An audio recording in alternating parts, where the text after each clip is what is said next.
Hi, this is Rick Wakeman. Well, it was the last time I looked, and you are listening to Rock on Radio, and it doesn't get any better than that.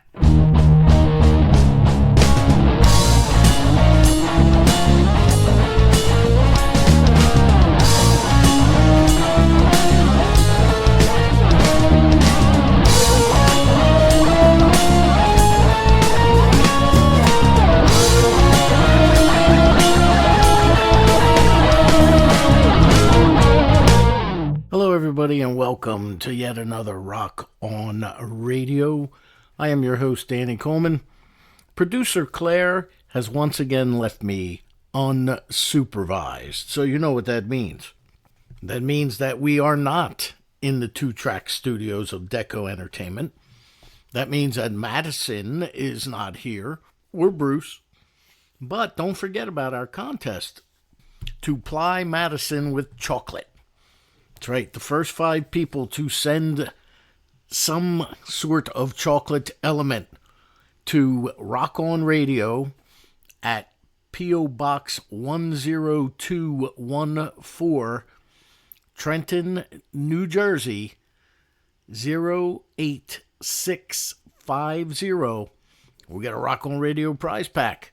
And in that chocolate, please include your t-shirt size. First 5 people to send Madison chocolate to Rock On Radio, care of P.O. Box 10214, Trenton, New Jersey, 08650.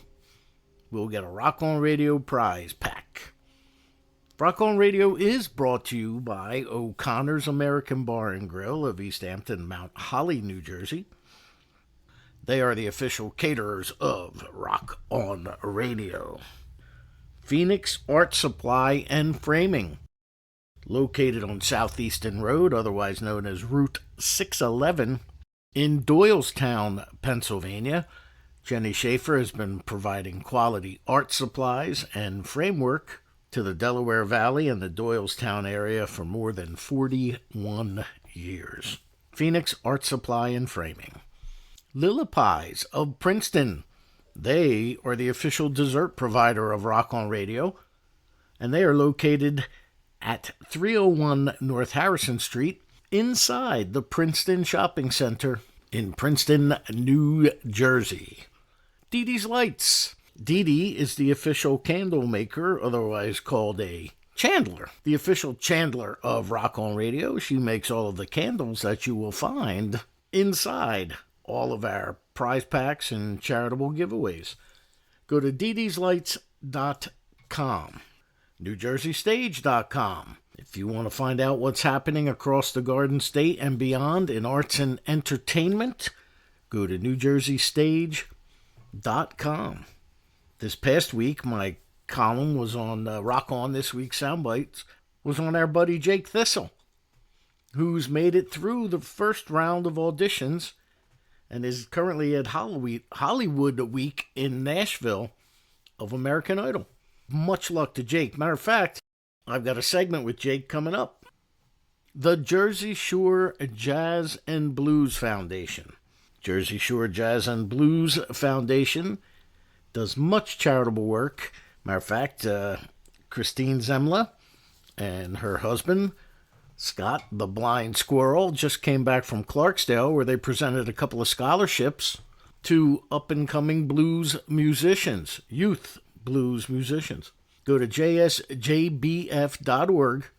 and check out all of the things that they do, not only for the community, but for local blues artists. Tyndall Road Brewing, located at 102 Farnsworth Avenue in Bordentown City, New Jersey. Marcy and crew have a fine craft brews. And just go in there and ask for Danny's Pick. You'll see what beer I've picked and have them pour you some. It could be a pint. Could be one of them little fancy snifter-looking things. Go in and ask for Danny's Pick. 102 Farnsworth Avenue, Tyndall Road Brewery. Asbury Park Vibes. Go to asburyparkvibes.com. If you need a photographer to shoot your band, maybe a press release, bio for a website, Diane and Doug have a fantastic establishment. It's where we hold the Rock on Radio Christmas party every year.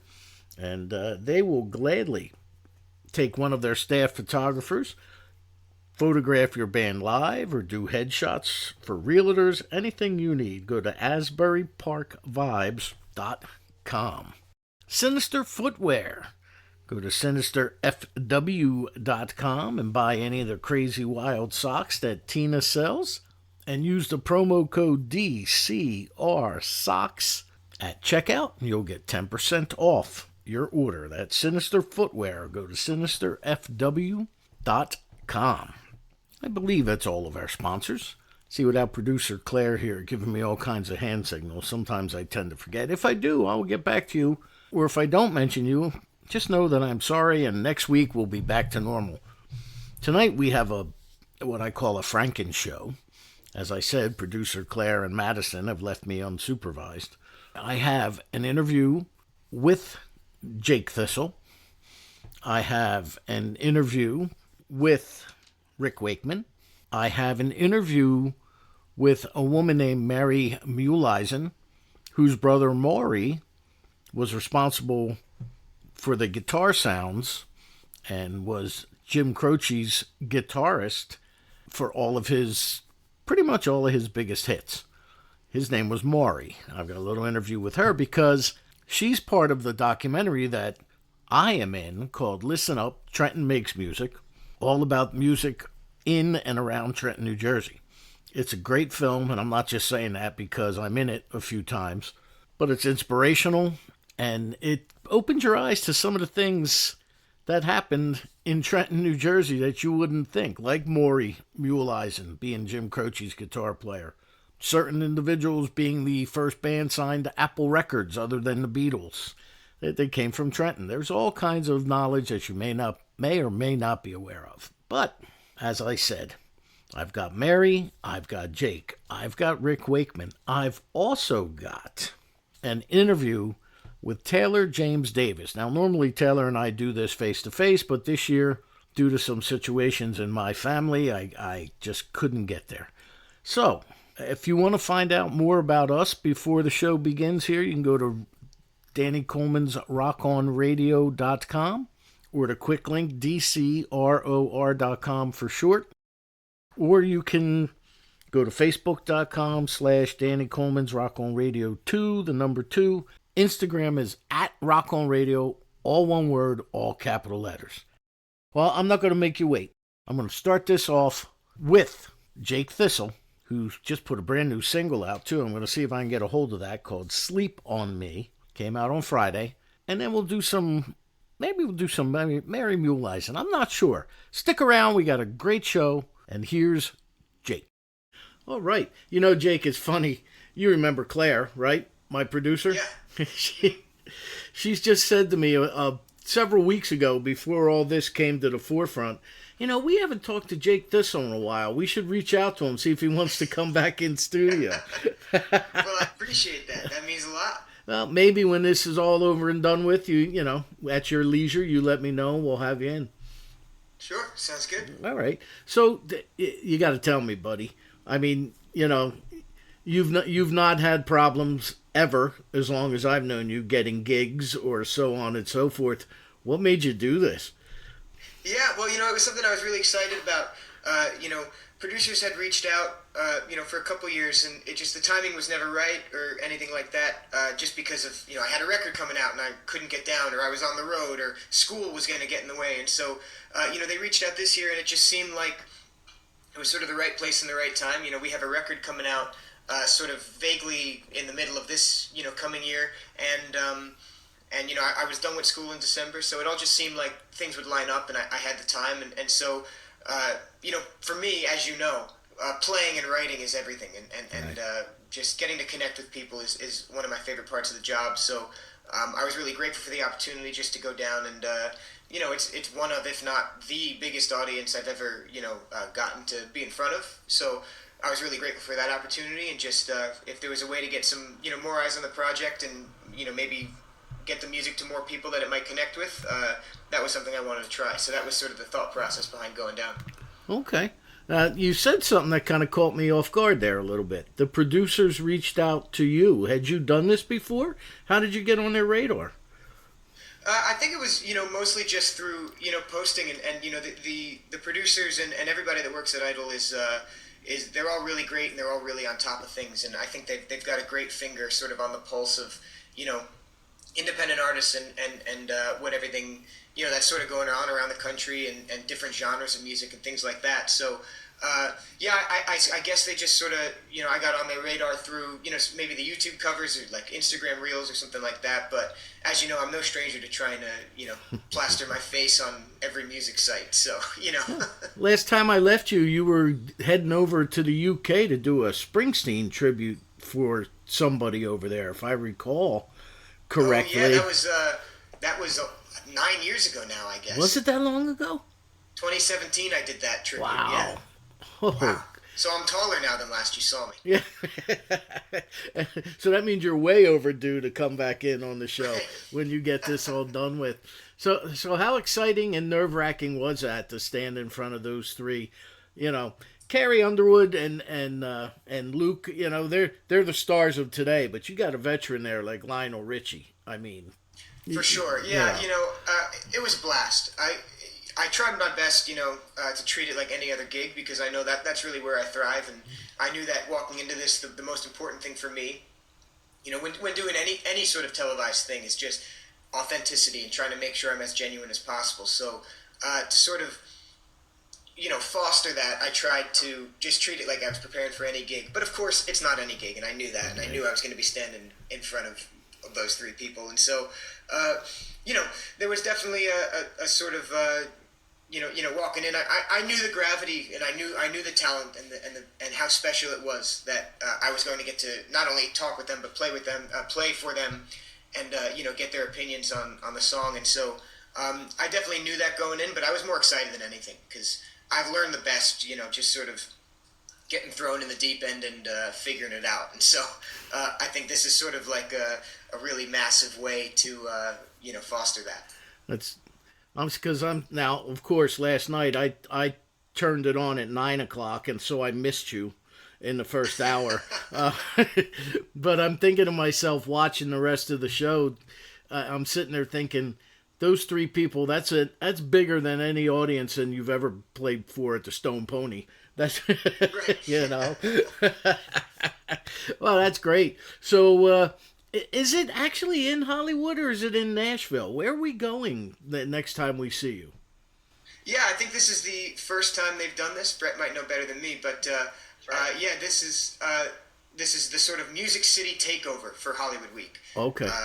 And so I'm really excited to go about that, and that's going to be next week. But the auditions were also in Nashville, so we were at Belmont University, which was incredibly beautiful, and it was this big sort of lobby of this theater with like these, you saw it there, those big columns, and it was like marble floors and everything like that. So that was another thing when you walk in, like people say like, oh, people like to sing in the shower, and because they got that natural reverb, like that's what that room was like. As soon as I walked in, I heard like my first footstep hit the back, and I was like, oh, this is just going to be fun. There's like, it was just a great vibe in that room, and I have to hand it to the judges and the producers, and obviously they do it for a living, but they do a great job, just creating a really supportive environment. But the big lobby at Belmont really helped with that too. Okay, and where's the next round at? Is it at like the Opry or the Ryman or any? Where's the next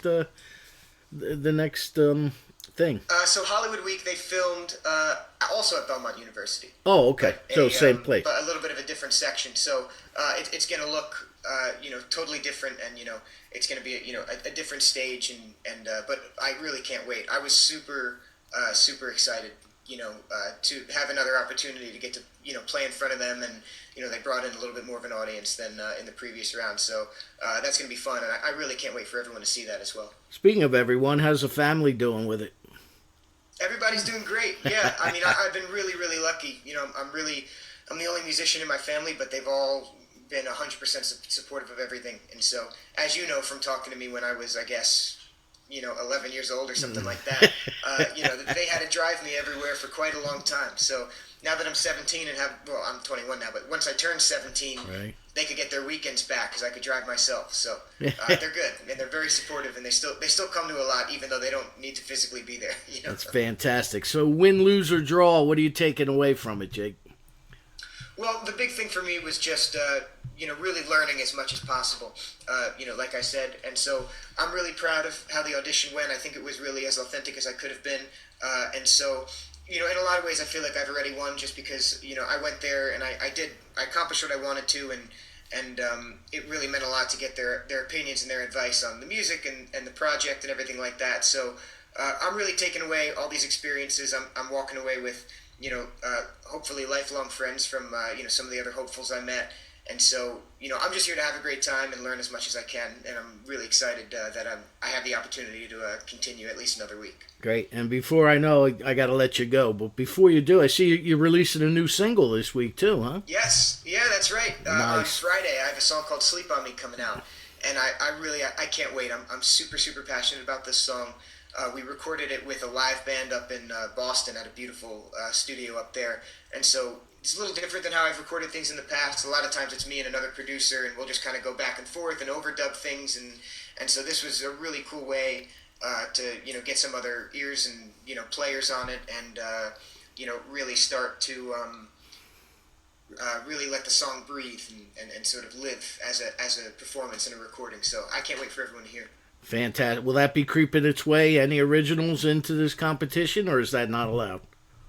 I certainly hope so. If I have the opportunity to play one, then I absolutely will. Great. There you go. Jake Thistle here on Rock On Radio. We wish Jake nothing but the best of luck, and I look forward to when he comes home, whether he's the idol or not. Hopefully he'll be able to sit down with Claire and I and all of us at Deco and talk about all his things that happened since we last got together. Well, this next interview, as I said, I'm going to go with Maury Muehleisen. Now, when you hear the music, I have her brother's music in this. When you hear it, especially the first track, you're going to sit there and think, oh, okay, now I know where Croce got his sound from. As I said, Maury and I are in a documentary called Listen Up, Trenton Makes Music. It's a great documentary by Art Varga. Recently, we were on a very large New Jersey radio station that covers the entire state, New Jersey 101.5, with our friend Steve Trevelise, to promote the movie. You can check that. I think that's still in their archives, nj1015.com. But either way, here's Maury Muehleisen. She's going to be our guest next week for the full 2 hours. She is a treasure trove of information. So let's not wait any longer. Here's Maury. Recently, I had the great honor and the ability to be interviewed for a film called Listen Up, Trenton Makes Music. And it's all about the Trenton, New Jersey music scene, of which I was part of from the early 1980s until today. But it also discussed the back features and backstory of Trenton music, which produced great players like saxophonist Richie Cole, the Von Eaton brothers, who were signed to the Beatles record label Apple Records, and a gentleman by the name of Maury Muehleisen. Now, Maury, for years, I guess, was Jim Croce's accompaniment, co-writer, did many things. Maury grew up in Trenton, and right now with me, I am honored to have Maury's sister, Mary, who has kept his legacy alive, here with me on this week's Rock On Radio. And we're going to talk a little bit because Mary will be in for the full 2 hours next week on Rock On Radio, where we're going to discuss the film and her brother and her feelings on the Trenton music scene, of which she dictates and greatly enunciates, if you will, in the film. Hello, Mary. Welcome to Rock On Radio. Hi, Danny. How are you? We are fantastic. Thrilled to have you here as kind of a preview for next week's show. So tell us about you and your brother and where you grew up and about the incredible amount of musicians that surrounded you. Okay, well, I guess it all started on South Hermitage Avenue in Trenton, New Jersey. My brother and I, Maury and I, were the second and third children of a family of 8 children. And South Hermitage was a wonderful neighborhood and was filled with, kids and laughter and music. So when Maury saw Elvis Presley on TV, he said he wanted to play guitar, but we had a piano, so he got lessons and was classically trained from the age of 9. And it was just wonderful to grow up listening to beautiful music right in our living room, in our home. And so we were blessed to have him as one of our siblings. So when he had a Trenton Times newspaper route and he earned enough money when he was 17, he said, I'm just going to go get my own guitar. And he went down to Sears and picked up a Silvertone in the Sears Roebuck store and brought it home and taught himself how to play based on all his classical music training. And he started with just a couple songs, cover songs, and went right on into writing his own music. And, that was at age 17. So that was pretty remarkable. Now, I'm just curious, Mayor. Did he mention whether or not he picked up a hot dog from the hot dog cart while he was at Sears there on Stockton and Market? I don't think he had enough money for a hot dog. He bought a $49.95 Silvertone guitar and a $3 songbook, and he probably just hot-footed it right back home. You remember that hot dog cart, right? Oh, I do. Oh my gosh, the smell! You knew you were getting near Sears. You didn't even have to tell anybody. Yeah, isn't that true? So he brought that home and went up in his bedroom and just went to it. He was remarkably gifted, really a genius. Just watching him play, and then he would go downstairs to the piano at the bottom of the staircase in our living room and play some stuff, and then run upstairs and figure it out on the guitar. And it was quite a process, and we all loved seeing it happen and listening.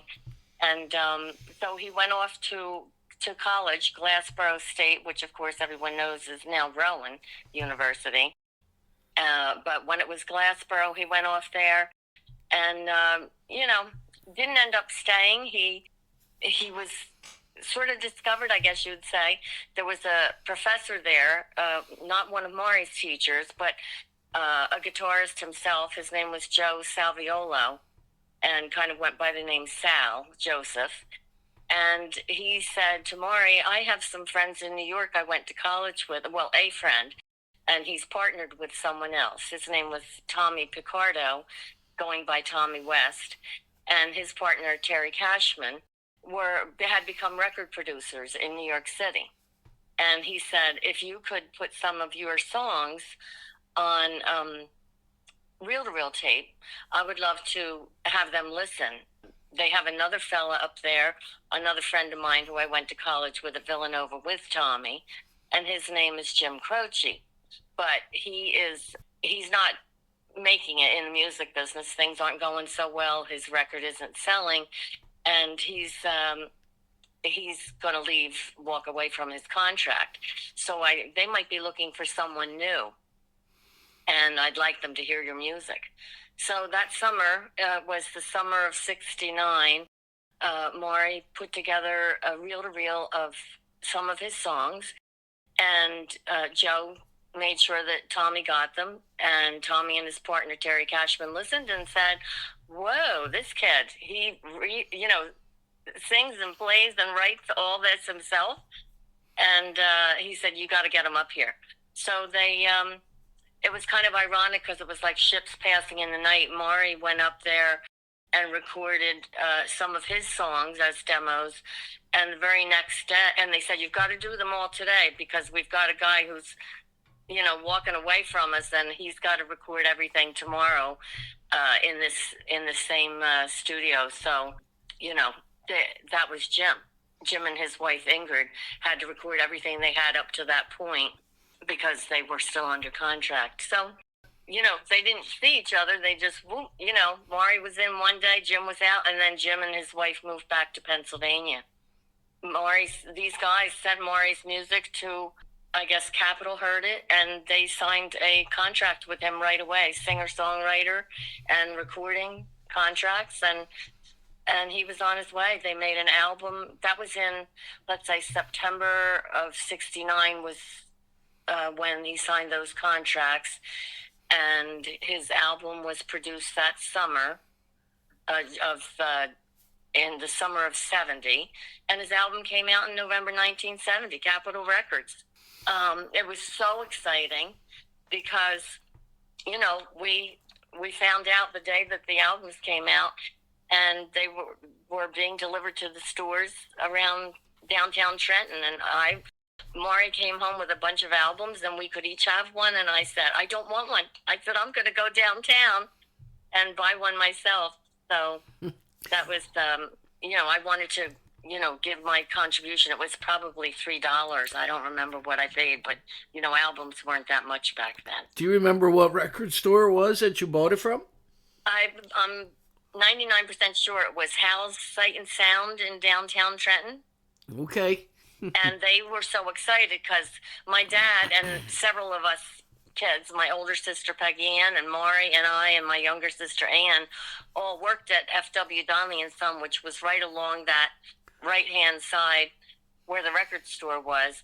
And, everybody knew that Maury was going to make it in the music business, and everybody downtown knew my dad and all of us. And so when I went down, Hal had put speakers out in front of his store, and he was playing Maury's album for everybody to hear as they walked down the street. Well, one of those songs is called The Song I Heard off of this album, and we're going to play that right now, but why is it that you picked this one, Mayor?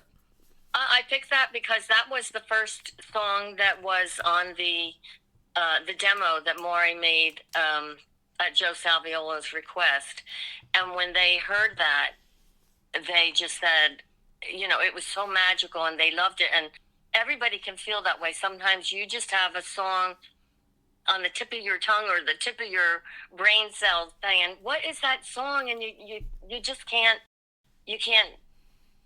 quite figure out where you heard it, but you're trying so hard. And it's kind of a universal feeling that I think a lot of people would have. And Maury expressed it so beautifully in this song.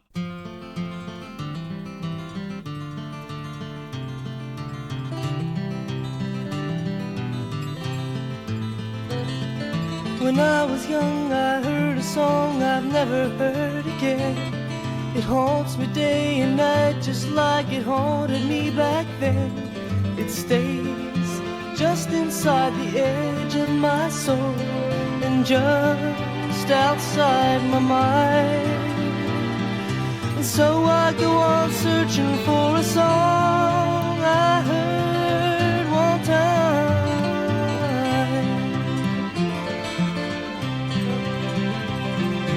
The woman I heard sing the song could phrase a melody that would take you sailing any place you'd love to be and bring you to the one you love and set both of you free.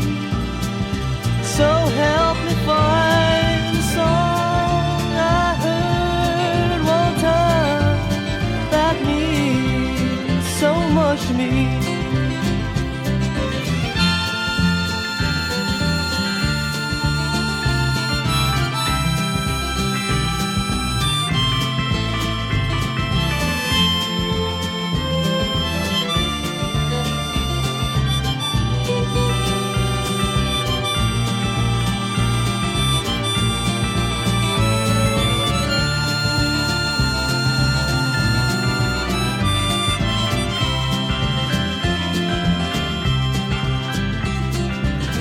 I look through old books and stores full of sheet music, and I ask around. I run the tunes all through my head to try and match the sound. And I'll keep singing melodies until one day I find a song I heard, a song I heard, a song I heard one time.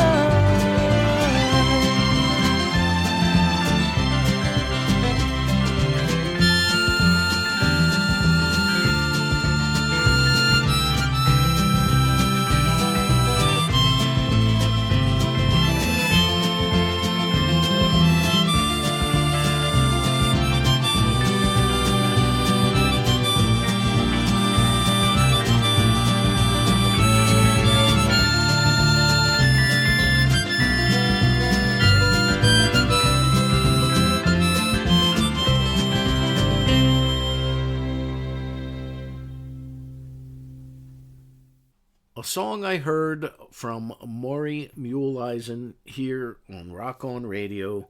With me I have Mary Muehleisen, Maury's sister. So, Mary, when you say that him and Croce were going in separate directions, you know, Jim's contract was up and Maury's was just beginning. So how did those two ships that passed in the night wind up creating a head-on collision that made some of the best music in the 1970s? Well, I guess I'll try to give you the short version of it, but you'll remember that I mentioned Joe Salviolo, who was a professor at Glasgow, where Maury went to college. Joe Salviolo had been a student at Villanova with Tommy Picardo, a.k.a. Tommy West, and also a student at the time, Jim Croce. So those three Villanova guys then, were Tommy and Joe were connected to Maury because Joe Salviolo introduced Maury to Tommy West. When Jim walked away, Tommy and Joe were, wishing that Jim hadn't walked away from his musical contract with them. Joe didn't have anything to do with it, but Tommy was kind of down and out because he was really best friends with Jim, and he was disappointed that things didn't work out for him. So when he was producing, along with Terry Cashman, Maury's Gingerbread album that summer of 1970, they had just finished, and Tommy said to Joe, it would be nice if we could get Jim back in our circle because we're kind of all on the outs right now. And we're gonna ask him to come up and meet Maury, and maybe Jim could just play some backup when we get gigs for Maury. So they brought Jim up to New York in August of 1970, after the recording, but before the album came out in November. And Maury and Jim met, and they just hit it off. They had so much in common, background-wise. I mean, Jim was Italian, we were Irish Catholics, from Trenton. Jim was from Philly. But they grew up doing a lot of the same kind of things and having a musical interest from very young ages. And they just hit it off. And Maury was happy to say, yeah, sure. I'd love to have a second guitar, backup guitar. That's fine. And Jim was happy to make some money because he was working for a construction company in the Pennsylvania area, driving a gravel truck at the time. So he could only go on Maury's gigs if he wasn't at work during the day. So he came along, and they became great friends. They hung out all the time. And when you're hanging out as young musicians, you start jamming, on a living room floor. So they did that, and Maury said, well, you play me some of your stuff. And Jim said, well, I kind of stopped writing because, I'm really still under contract, but I'm not acting like I am. So he said, anything that I do, I have to give to them. But here's some stuff that I have that's not finished. Some songs I just stopped working on. And one is about saving time in a bottle, and there's another one about a guy named Jim. And Maury said, play them for me. So he did, and Maury said, okay, well, how about if I do this? And Maury added all these great flourishes and, I don't know how to speak, music lingo, but whatever Maury did, it added, everything wonderful to the sound of what Jim was creating himself. So they put together a cassette tape of 5 songs and sent them to Tommy West. And Jim put a little note in saying, whatever you can do, I kind of need the money. Maybe you could get someone to sing these. And Tommy West opened the cassette and played it, and he called in Terry Cashman and said, listen to this. And they both said, this is our Maury, who's under contract with us, and Jim singing this, playing this music. And Terry Cashman said, we could sell 1 million copies of these songs. These are great. I think Operator was on there. And they just said, this is magic. We've got to get them up. And they just immediately called and said, both of you get up here tomorrow. Wow. And, so the tables turned, And they both achieved great success. I know in the film, Listen Up, Trenton Makes Music, that you have the gold record for Leroy Brown, right? Bad Leroy Brown. Leroy Brown. They got gold records. The only gold record that they received while they were here, they received in the summer of '73 when they were on the Midnight Special, and Maury was not presented his on stage. He got his afterwards, but Jim was presented his gold record for that single by Bert Sugarman.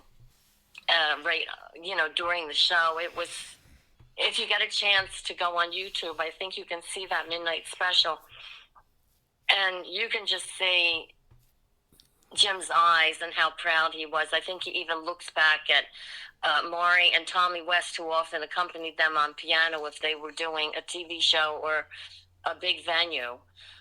And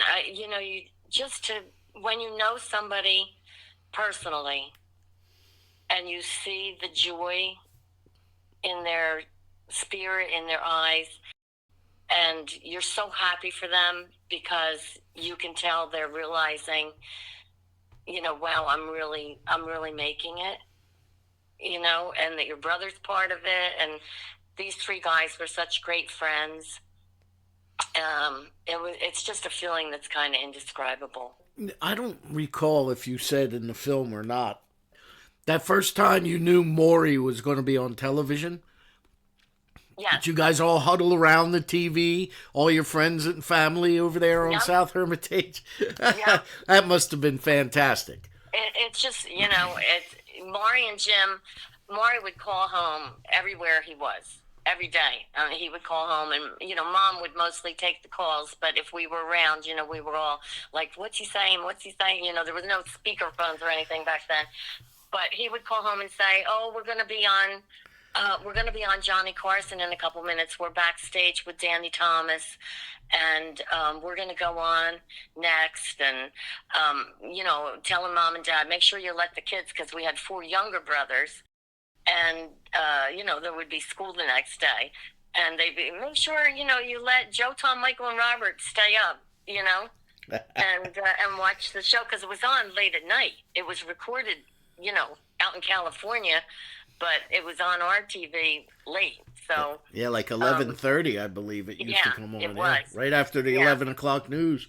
Right. So we were all just so happy for them, and wherever they were, if they were in a hotel room or anywhere on the road, and Maury would call home, Jim would say, give me the phone. He'd get on and he'd be saying, oh my gosh, you won't believe how much everybody loves what Maury does, and they're looking at me sometimes, but they're looking at Maury playing that guitar, and he was so proud of Maury and so happy to have him in his life. And he said that God sent him an angel the day he met Maury, because that's when his whole life changed. Well, Maury's story is so well told by you in the film, once again called Listen Up, Trenton Makes Music, which will be at the Lambertville. So far, it's had 3 sold-out screenings.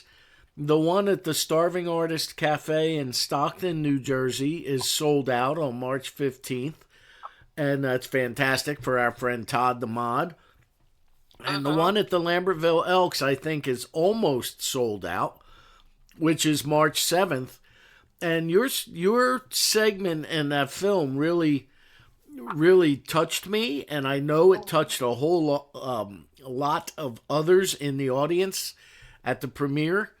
And I think I look forward to you telling us, next week, everything from start to finish. This was just a little preview of what'll be on next week. Now, you gave me another song called I Have No Time, that once we say goodbye, we're going to air here on the radio. Okay. Why did you pick that one? You gave me a really hard job to do, to pick a favorite song, so I'm not going to say that these were my favorites. They all are. But I Have No Time, I think it's kind of ironic because Maury wrote that at a time when he didn't know Jim, and Jim wrote Time in a Bottle when he didn't know Maury. But they both were touched by how fleeting time could be. Do you know what I mean? In Jim's song, Time in a Bottle, he had gone up to visit Ingrid Croce at Rhode Island School of Design when they were dating with his friend Mike DiBenedetto. They drove up for a quick weekend visit because he was crazy about her. And when they were riding home from Rhode Island in Jim's little VW Bug, Jim said, "Oh, Mike, I wish that I could put time in a bottle. If I could save time in a bottle, I could pop that lid open every once in a while and just take myself back to where I was." So Maury, at a whole other time in his life, was sitting home writing I Have No Time. He felt so like he had so much music in him, he said, "I feel like I'll never be able to get it all out." And so he was writing songs, copious writing all the time. He'd wake up in the middle of the night and pull me into his bedroom if I walked by to go into our bathroom, and he'd say, come in, and he'd sing another song for me. And he just felt like he would never have enough time to get all the music that was in him out. And so it's kind of very touching to me when I hear that and remember and think, did he have some thought that he wouldn't be around long enough to share all his music with all of us. And so I've kind of made it my mission in life. I used to stop people and say, that's my brother, when I'd hear a Jim Croce song in the dentist office or the grocery store, and they'd say, your brother's Jim Croce, and I'd say, no, Maury Muehleisen, listen to that guitar music, because he played lead guitar. So the record producers wrote a song after Maury and Jim died, and called it Maury, and they talked about it was a shame the world would never know him. And it's a beautiful song. And I thought, why will the world never know him? So I've kind of made it my mission to make the world know him. He deserves to be known and to have people realize that when they're hearing Jim Croce songs, they're hearing Maury. And Jim would be the first one to say, yeah, shine that light on Maury. Yeah, their partnership was very unique. And as you said, Jim was the one that got all the accolades and publicity, but without Maury, he would have let that contract expire. So, all right, Mary, well, thank you so much. I look forward to having you in studio with us next week to continue this conversation. And like we said, I have to tell this story because I find it to be rather serendipitous. I never laid eyes on you until that film. Right. I never, and even at the premiere, I didn't meet you in person, but, when you stood up and you got a standing ovation, essentially, it was a very emotional moment. And so then, day before yesterday, I'm in a restaurant that is attached to a golf course that I frequent, and you come, and you and your husband come walking in, and you've been there the first time, and I think he said like what, 10 years or something? It was some outrageous figure. And here I am. I mean, what are the odds that you and I would bump into each other there? And now here we are. So, I'm a firm believer that God or the universe or both puts you right where you're supposed to be. So I am very glad and humbled and honored that I was picked to be in this film, more than just a trailer. Many thanks to Art Varga and Frank Pinto and Tommy Kroyek and Dave Hart. And then now to meet you and have this relationship with you is just, I cannot wait till next week so that we can continue this conversation. Yeah, me too. That was totally, divine intervention yesterday when we walked in, and I'm like, oh my gosh, there's that guy. We met actually physically for the first time. It was serendipitous. Yes, right? Yes, it was. Yes, it was. So we're going to go out on I Have No Time by your brother, Maury Muehleisen. And I can't wait to see you next week, Mare. Me too. I can't wait to see you, and thank you for shining a light on Maury with me. Rock on, my friend. Thank you. Bye-bye.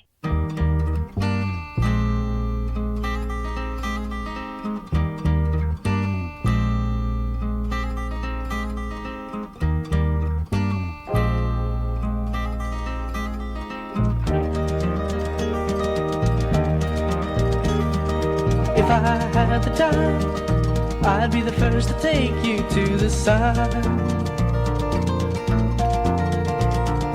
If I knew your mind, I'd put your heart to rest when the day was done.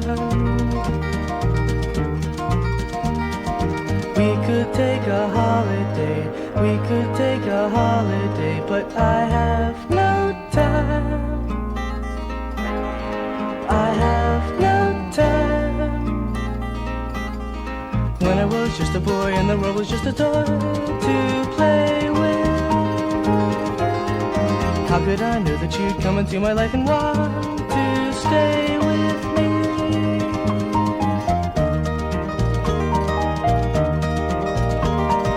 If I had the time, I'd be the first to sing you another song.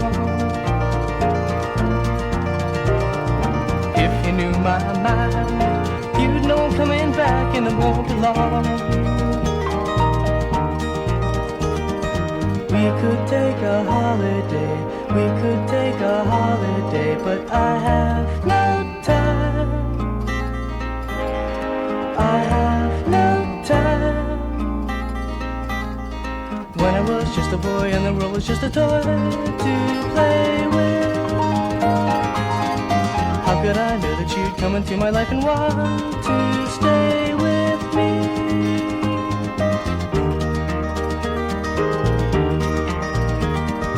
Dun da da da da, dun da da da da da da da. Dun da da da da da da da da.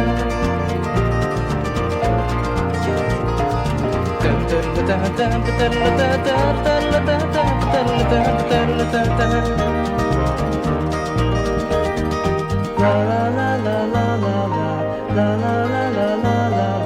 I have no time. I have no time.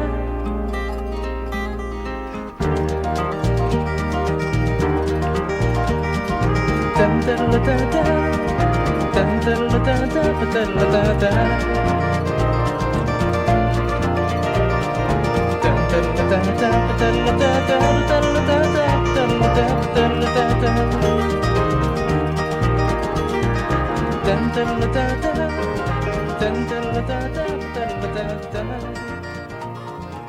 The unmistakable sound of Maury Muehleisen here on Rock On Radio.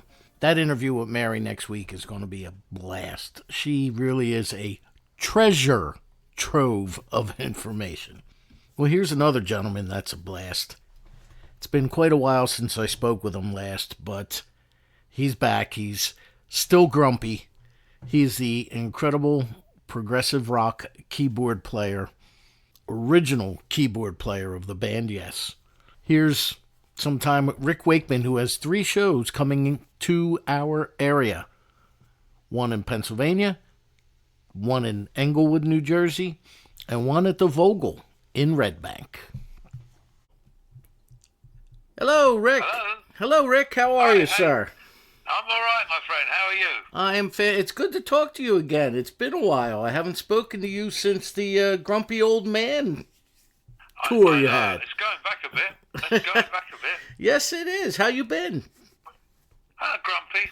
Grumpy? Yeah, nothing changes. I'm all right. I'm above ground, as they say. There you go. Well, so tell me what's happening here. You're out on the road with your son?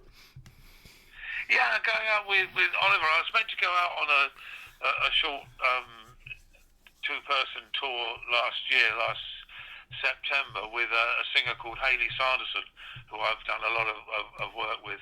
And unfortunately, health issues meant that we had to cancel the tour, which is the first time I've ever had to do that.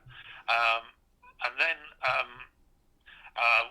we wanted to reschedule, but Hayley wasn't available, so I still wanted to go out and do it. I thought, well, what can I do that's different? Because I like doing things that are different. And it just so happened that I was speaking to my eldest son, Oliver, and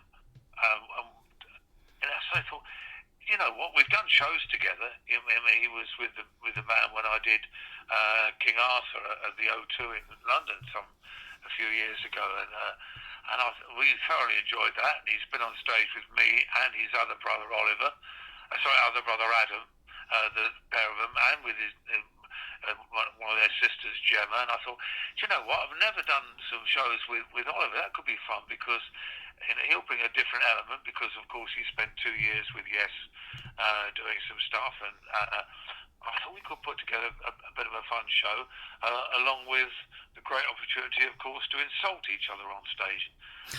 So I called him up and put it to him. He went, "Yeah, I'd love to do that. That's great." So it's called the Let's Insult Each Other tour. Really, no, it's going to be a lot of fun. Oh, fantastic! And he is a keyboard piano player as well. Yeah, he's a good player. Yeah, he's been around. I mean, he spent 2 years with Yes back in 2000 and when was it? 2007, 2008, so around that period. Yeah, he toured with Yes in America and around the world. Yeah, he's a good player. Yeah, he's a good player. Lovely lad, and he can be as wonderfully humorous and sarcastic as his younger brother. So it should be interesting. I'll take a lot of stick, that's for sure. So how's this going to work on stage as far as the two of you performing together? Well, we've got two small keyboard rigs, two very small rigs, and a grand piano between them, and it'll be a mixture of either. I'll be on the piano or keyboards, he'll be on the keyboards or the piano, or two keyboards. So we'll be sort of moving around quite a lot, which is great because that's my exercise for the day. He'll be doing some stuff on his own. I'll be doing some stuff on my own, and as I say, there'll be stuff that we'll do together. And it's going to be a real mixture of music. It'll be very different from any other two-man show I've done before. Okay, how long is the show? Well, we don't really know, but I think it's going to be around about an hour each half, give or take a few minutes.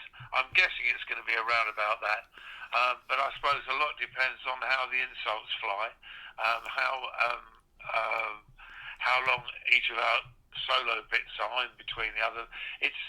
I would say if you're pretty safe, you should be able to get your last bus home. Okay, so it's the show you have one in Phoenixville, which is semi close to me, and then you have one in Red Bank, which is very close to me. I notice that you're playing mostly smaller concert venues. Is that a beneficial thing for you? Do you like that because it's more intimate, or would you rather play something larger? I don't care. To be really honest with you, I don't care. I'm happy. I'll play anywhere. That suits me. I mean, I would like. I would like that there was more spread out venues as well. I mean, I love all the venues I'm doing, but it seems to me that whoever books shows for me doesn't think there's anything sort of. I don't think they think the West Coast or the Midwest exists as far as I'm concerned. So it's.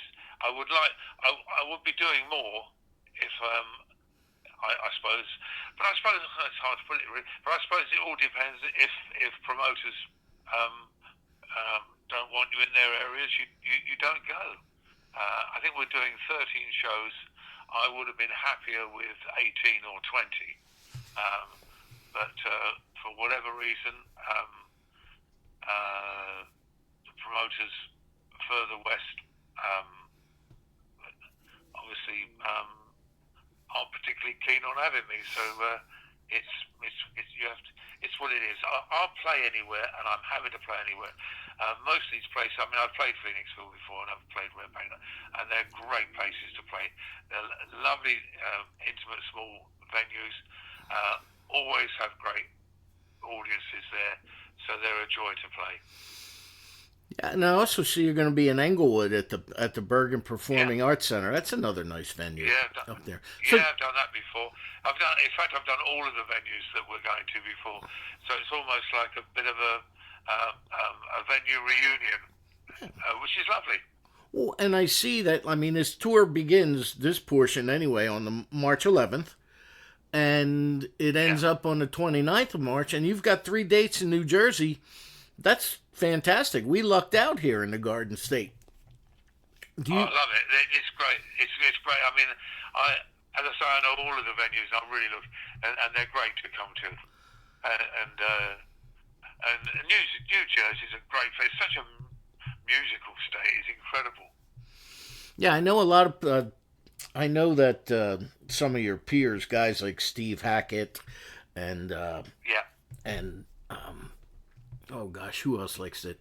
They like to play the Scottish Rite down in South Jersey because of the sound quality in that auditorium. And I've played there. That is great for sound. I've played there as well. It really is good. That's fantastic. So what's going on after this run is over on the 29th? You going home for a bit? You're relaxing? Going back out? I have to go. I have to. Well, how can I put this? I go to Bosnia for a week. I am patron of some dog rescue centres. One is in Bosnia, so I'm going out to see that and check on the rescue dogs and the ones we're bringing back to rehome. So that's April really out the way when I come back, and then I've got to go back and be checked up. I had some major surgery back in November, and everything went really well. But I've just got to go and be sort of signed off for final checks that everything's in where it should be. So that's fine. Doing that, and then I've got some Christmas shows coming up, which will just be with myself, my other son Adam, and a great singer called Molly Marriott, who is Stevie Marriott's daughter, and we'll do some Christmas shows, and then in October I've got a book coming out, which with Random House, which should make interesting reading. I'll probably read it myself to find out what on earth I've done. The always comical Rick Wakeman here on Rock On Radio. Always a pleasure to talk to him. I don't do it often, but it is fun when that's the second time I think I've ever interviewed him. It's always, as you can hear, he's just always straightforward, and he can be very funny. That brings us to the end of Rock On Radio, and I'm going to go out on an interview with my man Taylor James Davis. Taylor has a new album out called Don't Be Scared to Go Outside. Normally him and I get together face-to-face, but that's not happening this year. As I said earlier, due to some family health issues I'm having, so I couldn't see him. But this interview is a little lengthy, and I'm going well over my time. However, I think you'll find it very informative. We discuss everything from Bruce Springsteen's political rants to having his first child and much more. So thank you all for tuning in. Next week, as I said, we have Mary Muehleisen. So sit back, listen to Taylor. We'll be back at the 2-track studios of Deco Entertainment. Madison needs chocolate. Send Madison a chocolate. First 5 people to do that to P.O. Box 10214, Trenton, New Jersey, 08650. We'll get a Rock On Radio prize pack. So until then, rock on. Now, normally every January I drive to Asbury Park, New Jersey, to interview this young gentleman who has been coming here for the Light of Day event for how many years? Back to 2019. January 2019 was my first Light of Day. Okay, so for the last 7 years now, this gentleman, Taylor Davis, has been coming here to perform for the Light of Day. He is heavily influenced by Asbury Park and the Jersey Sound and his good friends here, like our friend Bobby Mahoney and many others. Welcome, Taylor Davis, to Rock On Radio. How are you, my friend? I'm good, Danny. Thank you for having me. It's always nice to sit down and chat with you. So thank you for having me. I felt like January was missing something this year since I couldn't be there for you, man. Yeah. No, totally understand. But no, it's always nice when I'm up there to see you. So.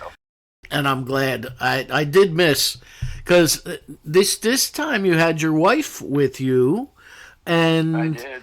And I have never met her in person or online or through social media, so I was looking very much forward to that. Plus, she's carrying a special little package as well, huh? She is, yeah. She's been with me. She came with me to 2019 Light of Day. She was with me, but she hadn't been to Asbury Park in quite since See Here Now a couple years ago. And she's 7 months along with my son. And so, yeah, it was nice to, I said at Bobby Mahoney's Midnight Mass this year, I said, I came to Asbury Park in 2016 for the first time. A few years later, I brought Daniela with me as we were dating, and now we're here 10 years after I first stepped foot on the shore, and she's carrying my son. And so, time really moves. I said to the audience, and I said, thank you Asbury Park for letting me grow up with you, so it's been a pretty amazing journey to go from, coming on my own to coming with my wife and my son. So it's pretty unbelievable, really. Yeah, because you just said something that kind of struck me a little bit funny. Thank you for letting me grow up with you. And in reality, you kind of did. And I mean, it's come full circle with your wife being pregnant with a little boy. Were there any times on stage this year where you just found yourself thinking, wow, one day you'll be doing that with your son in tow? Yeah, some of the songs, the originals and the covers that I've been singing for a long time, they take on, sort of a whole new meaning. When rock and roll is all about, a lot of rock and roll is about, sort of the tough-natured relationship that you sometimes have with your father. And so I've sang those songs, for quite a while now. And so now, becoming a father myself, you think about those things. I was like a great example is my hometown. Bruce is my hometown. About last night, I set him up behind the wheel and said, "Son, take a good look around. This is your hometown." And forever, I was, to me, I was the son in that sort of story. Now, to realize that I'm the father in that story is It is pretty crazy. You know, it's pretty wild. But that's where you feel it the most, is in the songs that you sing that has a father character or a son character in it, or another one of Bruce's great songs about fathers and sons is A Long Time Coming, and you know, that just, there's songs that come up not just by Bruce but by other people, and lyrics in my own songs that sort of make me laugh a little bit, thinking like, oh, I wasn't, you know, there's a song on my new record called God's Ears, and it was something my mom had always said to me, still says to me, is, you know, I might say something negative or something, and she'll say, well, from your mouth to God's ears, like, you know, watch basically the things that you say over yourself. And I was always looking to put that into a song, and it just never, you know, doesn't really work that way. It has to just fit into a song. You can't force it into a song. And so that song came up, and, you know, I was like, oh, I'm glad that I got to, you know, document this song that sort of documents my mother. But now the song very much to me sounds like something that I would say to my son, you know, so it's transformed already, you know, in a short amount of time, that when I started singing it, you know, as I was working it out and figuring it out over the last couple of years, it was one thing, and now you sing it and it means a completely different thing. So just the power of music and the power of life sort of colliding at the same time. Yeah, it's kind of, you know, for me, Taylor, I was 26 when it hit me, the power of life and the cycle of life. And I didn't even have kids yet. It would be another 3 years before I had children. But yeah, I remember I have suffered with the Philadelphia Phillies my entire life, okay? And I remember, I'm not old enough to remember, but I always remember reading and hearing my father speak about it. And there was a thing called the Year of the Blue Snow. It was an article in a Sports Illustrated. I was 26 years old. And it was talking about the 1964 Phillies and how they had a 10-game lead with 12 games to play, and they blew the division. And sounds very Philly-like. Yeah, correct.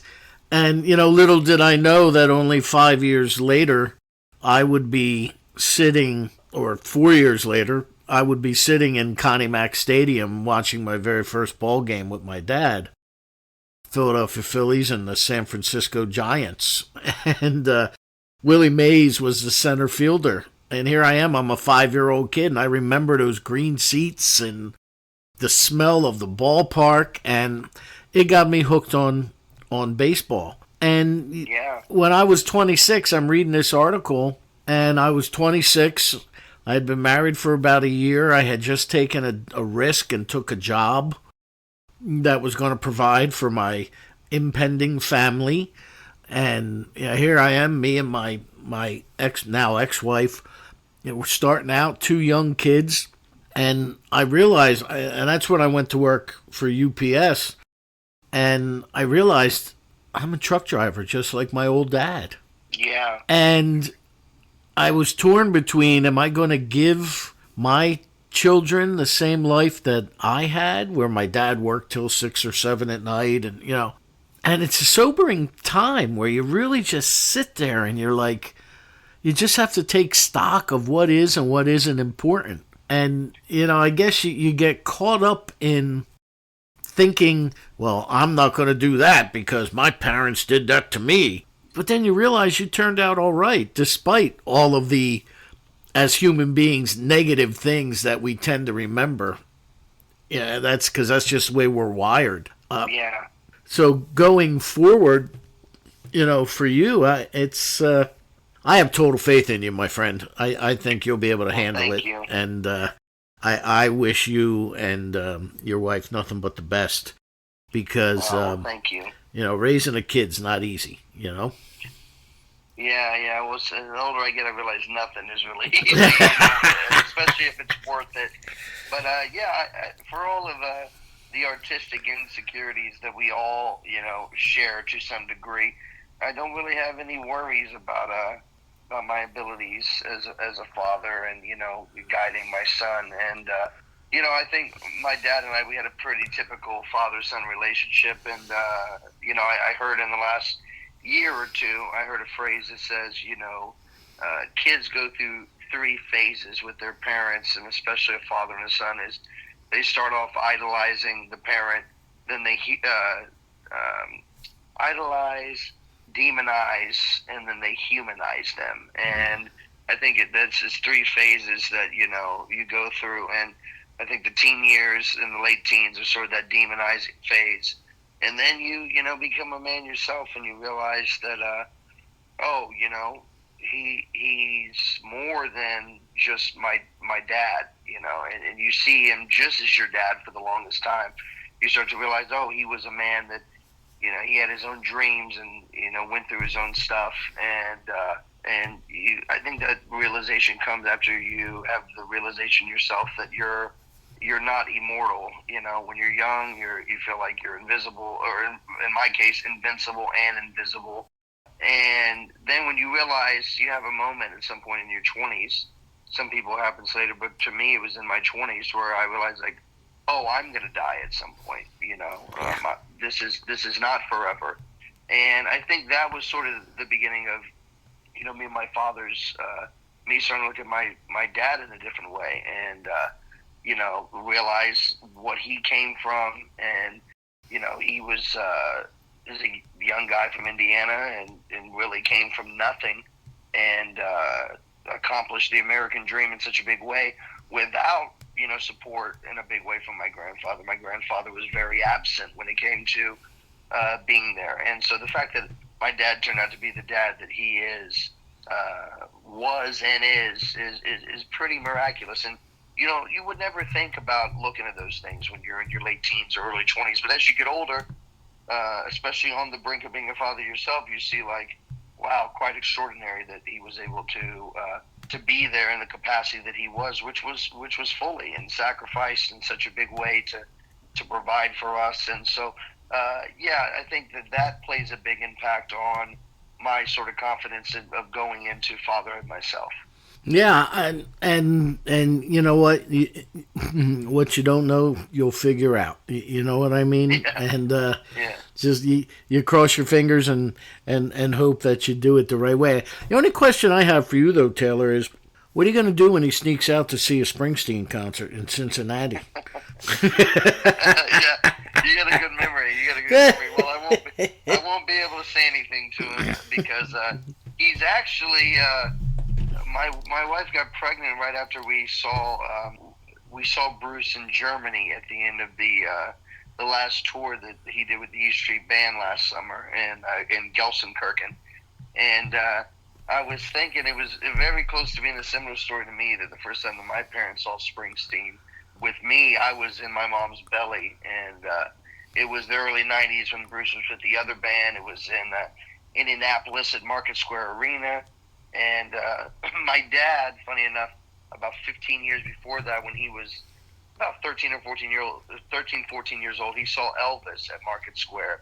And so that arena holds a big amount of memories, for the people of Indiana and for my family as well. And I couldn't give him any shit about sneaking out to go see a concert, but more than likely I probably would be a dad that would tell him that he couldn't go to a concert. I'd probably be interested to go with him. So it's funny that you remember that. But yeah, my dad going to see Bruce River. It's funny enough, we talked about that. I don't know if it was the last year or the year before that we talked about that story. And funny enough, the opening of the Deliver Me From Nowhere, Scott Cooper Springsteen movie, that beginning scene of the band playing is at Riverfront Coliseum in Cincinnati, which was the night that I was telling you about, like I said, whether it was the last interview or the interview before. So out of all the Springsteen concerts, that was the one that intros that movie, where Jeremy Allen's on stage singing Born to Run. And I believe they shot that at the Meadowlands, at an empty Meadowlands, but they were playing it as Riverfront Coliseum. So that was pretty amazing to me. I remember seeing that sneak peek of that and sending it to my dad and saying, "Would you believe it?" And so he was, 17 at the time, and that was the last show of the River Tour. So, yeah, that was pretty wild to see that, recreated in that way, because that, without that, I may not be doing what I'm doing now. I really feel like it sort of probably stems all the way back to that time, so. Well, now that kind of leads me to a question. Now, you know how I don't like to talk politics or religion on my shows. But Bruce has himself embroiled in a very big political controversy right now, and which I find not only disturbing but shocking, given he's probably alienated half of his fans now. So, it's kind of baffling to me why entertainers do that. I realize they have a bully pulpit, but has that affected your opinion of him at all? Well, not really, honestly, because if he was sort of the person starting that tradition, it might be one thing, but to me that tradition leads all the way back of musicians and songwriters being political. To me that stems back to Woody Guthrie and probably people even before Woody, and it stems back to Pete Seeger, and it stems back to Dylan's music. And so in my book, he's just carrying on a lineage of, the troubadour sort of, or the town crier. Crosby, Stills, and Nash being, big ones that came before him that, they saw something and they felt the need to speak out about it. And whether people agree with it or not, is if you have a platform to, say what you think, that's one of the great things about the country is, you get to have the freedom of speech to say whatever you want, but in turn, people and audience members, they have that same sort of freedom to decide what they want to do. And I know, especially over the last 20, 25 years, probably been some people lost from Bruce's fan base, and at the same time, there's been a whole new audience, and he understands that more than anybody, is that, over the years, you lose people, you gain people, you lose people, you gain people. And I think that's just, if you're one of those guys from the lineage of Woody, that's sort of in the makeup of it, And I just actually heard him say on East Street Radio in the last couple of days, one of those recorded clips they have from him is that he feels like he does come from that long line of people that felt it was important to say something when they felt like saying it, And the way I look at it, being very politically independent is, it is a great thing about the country is that you have the freedom to say what you want to say. If you were in a different country, it may not necessarily be the exact same freedoms. And so I respect the freedom of him being able to say whatever he wants. And, I think with the sort of division in the country, there's probably about 50% of the people that are on board with what he's saying and 50% of the people that aren't. But I guess I just have been connected enough to his music for quite a long time that, I was at a show in 2002 on the Rising Tour in Cincinnati, and a young kid had been killed by a police officer, and they wanted him to postpone the show and sort of show solidarity. And he walked out, and it was the only time I had ever heard him be sort of not welcomed in an arena. And I don't think that that's really what the audience, I don't think they wanted him to continue on with the show. He addressed the issue right away, and he had been opening that entire tour with the Rising every single night. And that night, he spoke to the audience about what was going on, said he was aware. They opened with 41 shots, and like the turn of a dime, he had the audience immediately from being irritated, agitated, maybe annoyed. They flipped a switch by the end of that, 6 or 7 minutes of that opening number. And immediately they were in the palm of his hands, and he continued on with what he wanted to do anyway. So, dating back to that, I was 8 years old at the time, and, you see that.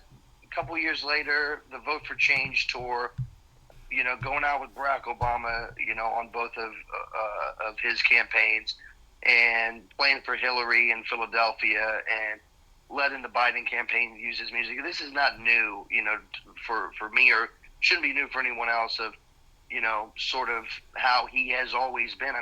Dating back to Reagan and the River, and Born in the USA during those times, the River, and then eventually Nebraska, That was a very political song to me in a big way. Nebraska was a political record, so I see that he's been doing that, for 40 years. So it's not, a lot of people I see seem surprised by that. It doesn't surprise me at all. And but no, I mean, to be turned off on it. I mean, I don't really speak about politics ever on stage. The only political thing I've ever said on stage is, in a time when the country is very divided, it's nice to be a musician because music is one of the last unifying forces that we have left. But besides that, I wouldn't expect anybody to come to me for political advice or say, oh, you know what, before I go to the polls, I should, see what this musician, singer, songwriter that I know what he has to say. I'm lucky to be what I consider good at, one thing, and I don't really, I think you're lucky if you're good at one thing, and I don't really try to stem out from that. I keep it out of my music personally, but I don't, I like a lot of protest songs. I mean, Ohio is one of the best songs ever written in my book, and I think some of Dylan's best music was that early protest music. No one can argue that The Times Are Changing is one of the greatest songs ever written. And so I just feel that some people can really do it and they can do it well, but I don't feel like that's, my place to do. That's not what my music has ever been about. And now there's messages that I'm sure people can pick up in them that would come across as political messages, but I've never sat down to write a political song. So, yeah, I just sort of, if the guys can do it and they do it well, John Prine did it very, very well. If you can do it, God bless you and do your thing. But to me, it's not my thing. Now, the funny part is, and you kind of said it yourself, all those bands you mentioned, Dylan, the king of protest songs and Ohio and stuff like that, key is they put it in their music. They didn't, boviate on and opine on stage for 10 or 15 minutes or less. They put it in their music, and I'm all about that. I think that's fantastic. I just I find things. I'm a musician, you know that, and I think what you just said, that, music is a unifier, and because when you look back, and I had this discussion with Diana Ross's daughter, Rhonda, one time. Her and I were just talking, and we had become kind of friendly there for a while, and I haven't heard from her in a bit, or she dropped the charges, one or the other. I'm not sure, Taylor, you know what I mean? But her and I were talking, and we were talking about just that, music being a unifier. During the most turbulent racial times in this country, white kids didn't stop listening to blues music and Motown, and black kids didn't stop listening to Elvis, So music is that common ground that we can all agree on. And, so, and speaking of which, now, you have this album, or this EP. Which one is it? It's a full-length record. Okay. Now, you had sent me 5 tracks earlier, and you, just today, you sent me 3 that you would like us to air. We will definitely do all 3, maybe a little more if we get some time. But so tell me about the record. I mean, it just came out recently, right? Yeah, it came out December 30th. I promised to have it out to people that have been asking me about it for quite a while. I promised it would come out in 2025, and I just barely got there. I had spent a lot of time on it over 4 years, and it was time. It was beyond time to put it out. And it's called Don't Be Scared to Go Outside, and it's 10 tracks, and I've released 5 of the tracks over a 1.5 year period as singles. Other Side of the Bridge, If It Kills Me, Strangers Again, Simple All the Time, and the 5th track was Coming Home. And so 5 of the songs, half the album was put out as singles, and the other half, was unheard. And so far it's been received very, very well. I just got in officially with Light of Day for the first time, did my first official Light of Day this last Winterfest 2026 last month, and things have been great. Been busy on the road and staying closer to home than usual because of having my wife carrying my son. But things have been great. Things have been great with it, and it's opened up a lot of doors. And I feel like a big part of me feels like my whole creative and artistic life has led up to this record. And I've had records in the past where I felt like, maybe I shouldn't have. Maybe I should have left that song off, or maybe I should have done something different here. This was the first record that I felt like it didn't have any misses. It had a good continuity. The sequencing was great on it, and it has a nice thread through it from the beginning to the end. And it's really, you can think in your head about what you want the album to sound like and what you want to be about, and to actually hear it physically in a way that you can listen to it and say, oh, that is what I'm about. That is the stories I want to tell. The guy in that song is the guy that I want to be. I always say, that the songs and the guy in the song is the best version or representation of who you are. It's not really who you are, but it's, the person that you set yourself up to sort of pursue your ideals. And I'm very, very proud of it. It's my producer, Lucas Jolton, and my record company, and Eloquent Records, did such an amazing job with the production. And Wani Capella and Laurel Studios, who did the mixing and mastering out of Argentina, put in so much time and dealt with my nagging at him sometimes through 6 or 7 mixes of, getting things exactly how we wanted them, and kept patience the whole time. I had a great team around me to put the thing together. I had it was a real in-house sort of album. My wife sings on plenty of the songs in background vocals, and my producer Lucas, who's an amazingly talented musician as well as a producer, he sings on some backing vocals, and his wife is a wonderful artist, Angelica, and so it was a really sort of, we looked at it as like a family project. I did some of the recording in Toledo, Ohio a few years ago, and everything else I sort of recorded here in my home studio in Florida, and worked with musicians that I know here in Florida, and Lucas did some music recording on it. So I'm very, very proud of it. So. Oh, fantastic. Well, you sent me several cuts, so which one would you like us to play right now? I'm trying to look at the order. I think the order that I sent it to you in is Coming Home. I think, that was the first one on the list. That I actually started writing that song. It's nobody's sort of caught this yet, but since I'm on a radio interview with a guy from New Jersey, I'll tell you the story. I actually started writing the song my last night in Asbury Park a couple years ago before heading back home on my tour. And I was staying at the Empress, and I just wrote down the line, I don't want to waste another day without your love. I don't want to spend another night feeling not enough, and I don't want to spend my life just giving up. I wrote, those lines came to me like a delivery in my head, and I just immediately knew, I had to write this down, and the whole concept of that song was formed right there in Asbury at the Empress.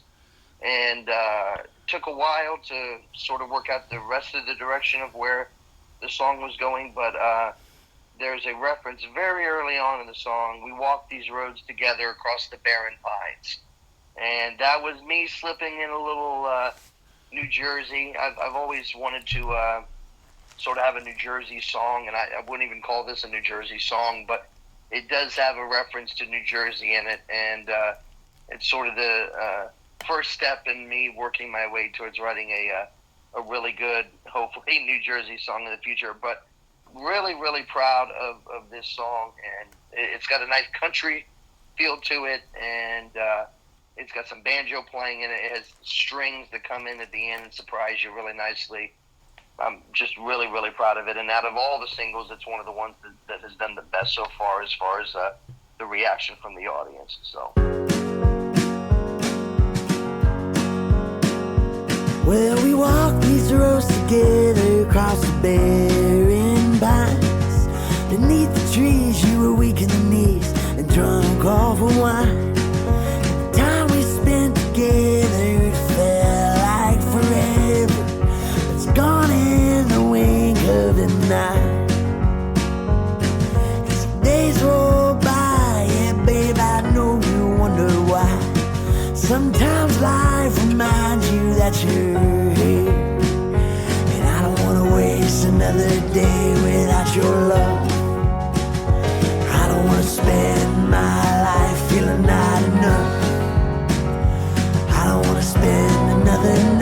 just giving up. Giving in to all the reasons to stay. I'm coming home. I'm coming home. It's a long way from here back to where we were born.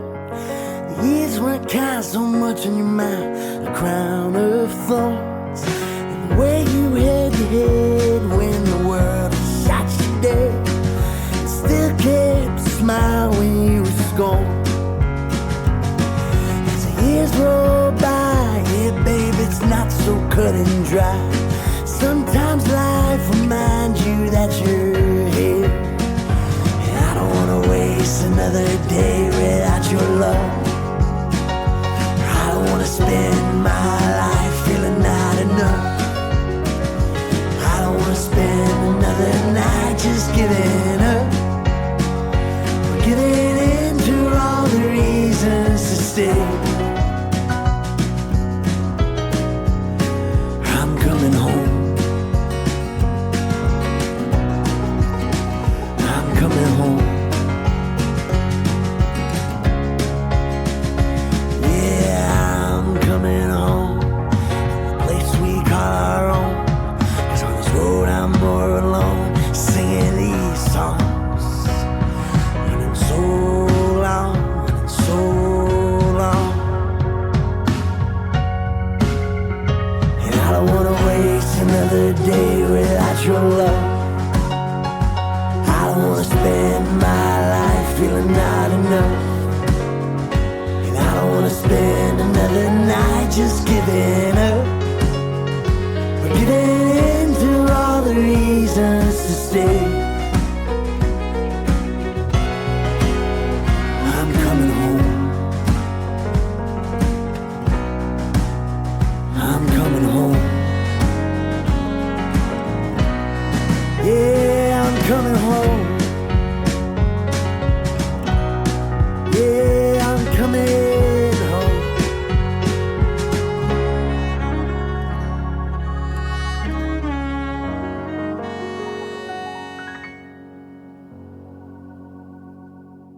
All right, coming home from Taylor Davis here on Rock On Radio.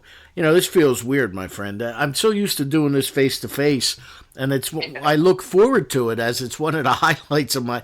It's a good way I like to start the year off, you know. And I've always enjoyed it myself. Always nice to sit down and catch up with you in person. So we'll have to do that next time I'm in town. Well, next time hopefully I'll meet your wife and your son as well. So that'd be great. We'll be back for Light of Day next year. I hope so. I hope so. So, what is the title of this new record? It's called "Don't Be Scared to Go Outside." That's the title track, which I wrote all the songs on the album completely myself and arranged and everything. But the title track, I actually co-wrote with Lucas Jolton, my producer, and I sort of just had the chorus that I was humming around, and I had those first two lines of "Don't be scared to go outside. We all got our places we hide. Our hearts get heavy. Our hands get tied."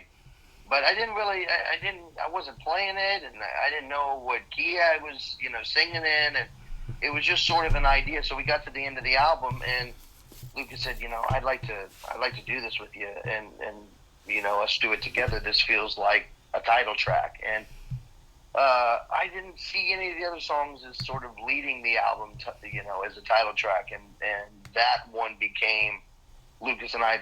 I think we spent 2 weeks. All the other songs took years to write and arrange and produce and record and mix and master. The long time of too much analysis and over sweating on the creation of them. And then the title track we made from my sort of rough idea. From start to finish, we made the title track in about 2 weeks. So it makes it obscure, that song, compared to the rest of the songs on the album, but it definitely felt like, yeah, this is the whole idea of the album. As an artist, as creatives, and just as human beings, and the country that we live in nowadays, with the internet or with the phones or with the iPads or with anxiety being at an all-time high, people don't want to leave the house. More and more jobs are at home, and why would you want to leave the house? It's scary outside, and but the realization of the album is that, hey, life doesn't happen to you inside; it happens to you outside, and as scary as outside might be, that's where you got to go to have stuff happen for you. And all those other songs are sort of the result of breaking out of the place that you feel safely you can hide and putting yourself out in the world, because there's a lot waiting out there. If I had listened to my 18, 19, 20-year-old self, I wouldn't have found my wife, I wouldn't have found my music, I wouldn't be having a son, I wouldn't have made, the connections that are so important to me if I had listened to the guy that, didn't want to do anything but stay inside and make music and, sort of live as a protected hermit. And so that song really summed up everything for me. Like, oh yeah, don't be scared to go outside, because all of this is waiting for you, the good and the bad, but life itself is waiting to happen for you when you get outside of those comfortable places you choose to seclude yourself. All these years we've done this, I don't ever recall you saying that, because you're always so confident and you're always so straightforward and you're always so willing to jam. I mean, look, you come all the way up here for the light of day from, where are you at in Florida? You're outside of Miami, right? Well, yeah, I was in Miami for 6 years, and the last couple of years the wife and I have lived in Palm Beach. Okay. And so, I've been coming up to Asbury now for seven years, so quite a while. Yeah. For music specifically, so. Right, and you're always so, whenever I meet you or we hang out, as I said, it's always one of my favorite days of the year, and yet you always seem so confident. I never would have imagined you writing a song like that. Don't be scared to go outside. I didn't know that you had those kind of reservations, I guess.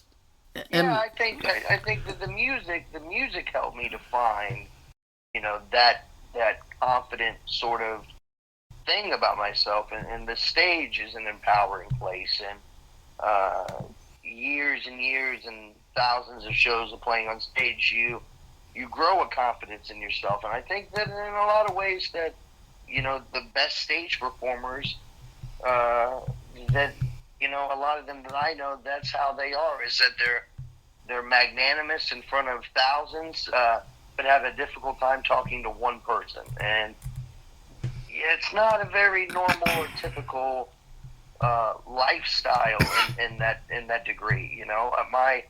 My band and I are preparing in just a little less than a month to play a big festival in Coral Gables in Miami for about 7,000 or 8,000 people.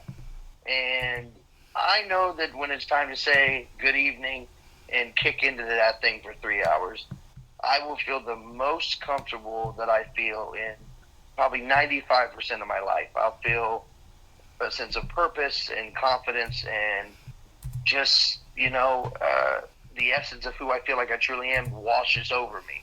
But, not so much as comfortable of talking sometimes to one person.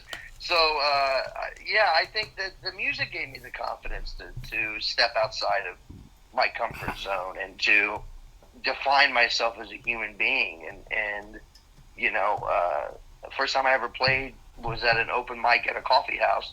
And after that experience, I felt like I finally saw myself for the first time. I finally felt like, oh, this is what I'm supposed to be doing. It was always right there. I always loved music, even though I sort of started playing later in life. I always had this obsession with music, and I was always obsessed with writing, but I never thought about putting those things together, and they were always just right there in front of my face. And so I think that a lot of artists are that way. They feel the most comfortable on stage. They feel the most like themselves in front of an audience.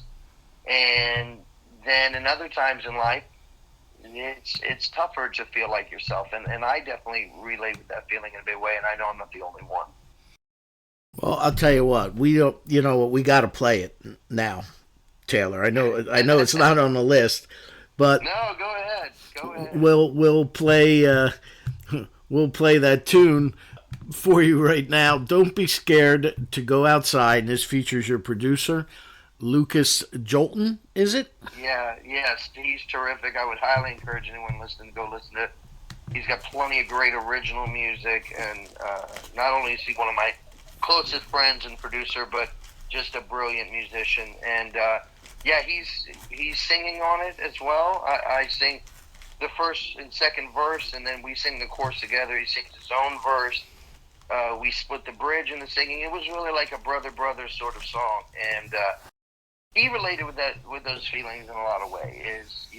Being able to be magnanimous in front of many and quiet in front of a few. And so we just felt like, because we found this music thing, and we were able to put ourselves out in the world because of it. It felt like the proper time that to do a song with this message in it towards other people. That it's not a song specifically written for musicians trying to break out of their shell. It's written to your neighbor or to your son or to your daughter. It's written to people that have a desire to get out of the place that makes them comfortable, but sort of scared by the idea of what the world has for them. But the world's not coming to you, the world's awaiting you. And so that's really the summary of the message. But yeah, more than happy to have you play it and have people check it out. So, well, here's Taylor Davis. Don't be afraid to go outside.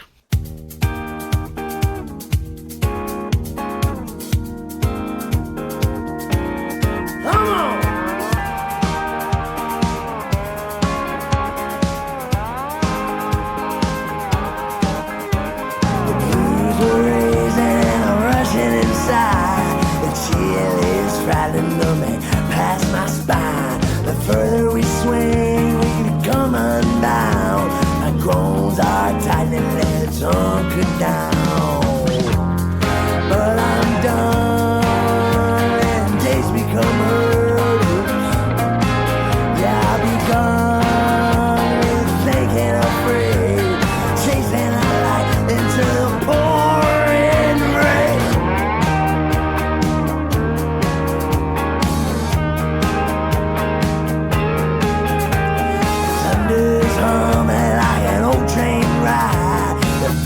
Are swaying in a lonesome tide. The skies are open, calling me by name. My soul's tied down, but my feet won't stay.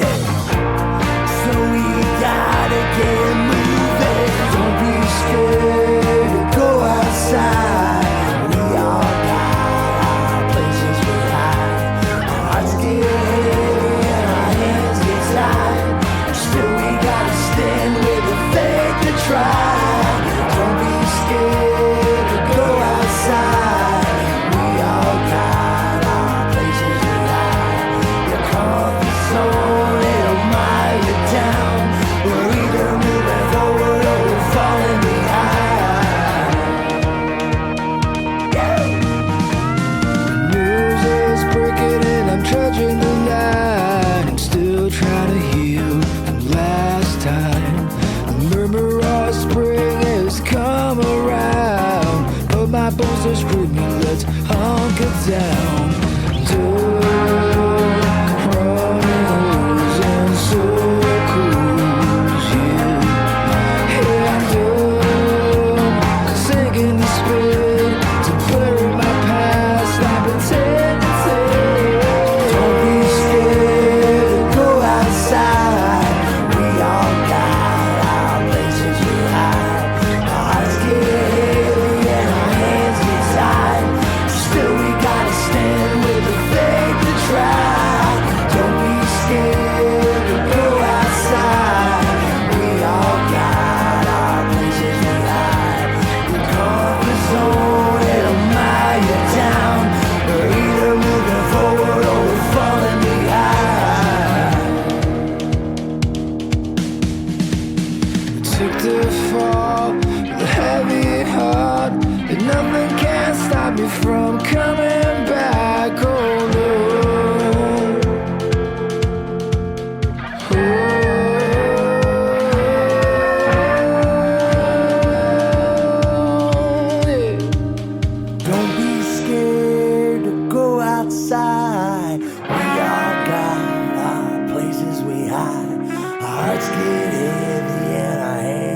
outside. Still with faith to try. Don't be scared to go outside. We all got our places we hide. Your comfort zone will mire you down. We're either moving forward or falling behind. Don't be scared to go outside. We all got our places we hide. Our hearts get heavy and our hands get tied. Still we gotta stand with the faith to try.